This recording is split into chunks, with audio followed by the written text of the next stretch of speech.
Well, Jeremy, we should talk about where news comes from, whether ever gets correct, whether it ever gets corrected. Do we live with false assumptions? We both work for the Age. We probably contributed to some, I certainly did as a cartoonist, contributed to some misunderstanding or very sloppy history and analysis, because that's what cartoonists do, find tricks in the thing. You wrote about important subjects.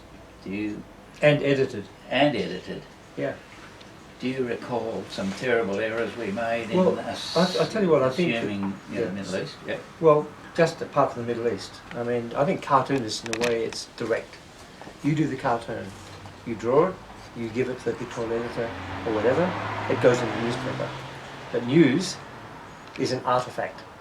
It's fashioned, shaped, honed. It passes from one hand to the other. Like the first step is who selects the news. The second step is who edits the news. Third step is what they leave in, what they take out.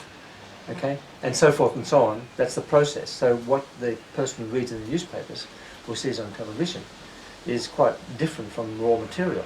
And we both know that the quantity of news that comes into a daily newspaper or to a television station is enormous.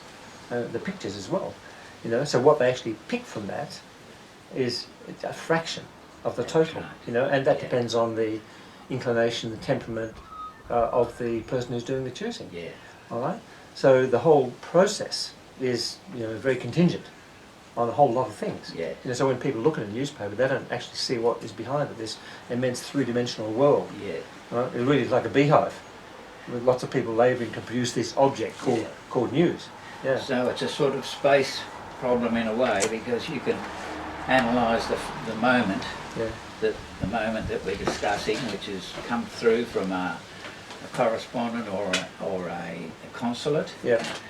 But then somebody's got to say, what are the origins of this puzzle that we're looking at? Yeah, and someone's got to make choices about, particularly on the editorial desk or subs desk, what you're actually going to write, what you're going to include. And I can remember working on the Age foreign desk, and we'd get bundles of stuff in. We'd get a breaking story. You'd get a kind of a series of updates, leads from morning to afternoon.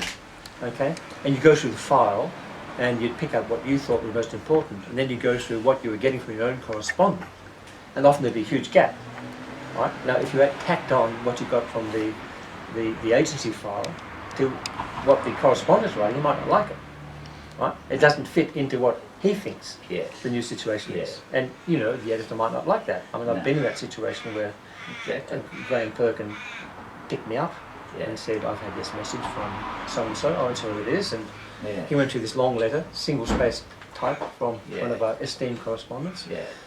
Single-spaced typing over 3 pages. Yes. And he says this, and he says this, and he says this, and he says this, and he says here, I think we've got a left-wing saboteur on the substance. Yeah. So, it's okay. So we're going to lose readers if your piece goes in without. Well, you're going to get into trouble. Oh, okay, yeah. Right? If you tamper with the news like that, if you're trying to present what you think, and of course your own judgment is just as suspect as anyone else's. Yes. If you try to present what a balanced view, yes, it might go against policy. Yes. It might go against the view of the correspondent. Yes. It can go against a whole lot of things. Yes. And you can get into trouble. You get into strife over it. Yes. Yeah. So, obviously a small magazine that has not looking for great circulation will give you a better version of an incident or a situation than a big broadsheet that's searching for circulation. Probably. A small magazine, there's hundreds of people to write for it. Yeah. They're not going to pay. No. So if you don't get your money, fine. They'll accept what you get it right for a few people. Yeah, but the newspapers have a line. Generally speaking, they've got a line. Now, there's a whole lot of things that I've written for newspapers that have never seen the light of day. Yeah. And this goes back many decades. And I think the reason would be that my view of the Middle East, which is the area I do, is radical. Yes. In their view, or extreme. Yes. And I had this experience with actually Australia. Yeah. I had a friend there, and I wrote a piece on the peace process. Yes. So-called. Yeah. All process, no peace. Yeah. And this was about 1995, and that was Yeah. 2 years after it started, and I wrote a piece and said the Australian, and occasionally I did, even though I don't like the Australian. Yeah. Oh, sorry, Bruce. That's I know that's your was for a while. Yeah. No, I'm sorry, I'm not really important about that. And the person I sent it to was on the foreign desk, Yeah. and he rang me and said, well, he said, look, we're not going to run this. Right. And so I ran it past so-and-so, and I said, what did he say? Well, so-and-so said, and he stopped. I said what? That I'm an extremist? And he said, yes. Not to put too fine a point on it. Yeah. And so-and-so told me to tell you that they will never run you on the Middle East. Yeah. Right? Yeah. Right? So the Cold War is still operating. We know, Yeah, I mean, that's we know the Australian editorial line That's is right. right-wing. That's Okay, right. for sure. But even, mainstream papers like the Age or the SMH on certain issues are very conservative. Yeah. On yeah. the Middle East, most definitely. Yeah. Yeah. What I was writing in 1995 was that the so-called peace process between Israel and the Palestinians was finished 2 years after it. To me, obviously, it was a waste of time. Yeah. And that's what they were not prepared to run. Yeah. And of course, 10 years later, everyone was saying it's a joke. Yes. Yeah. But extremists from their point of view. Yeah. Yeah.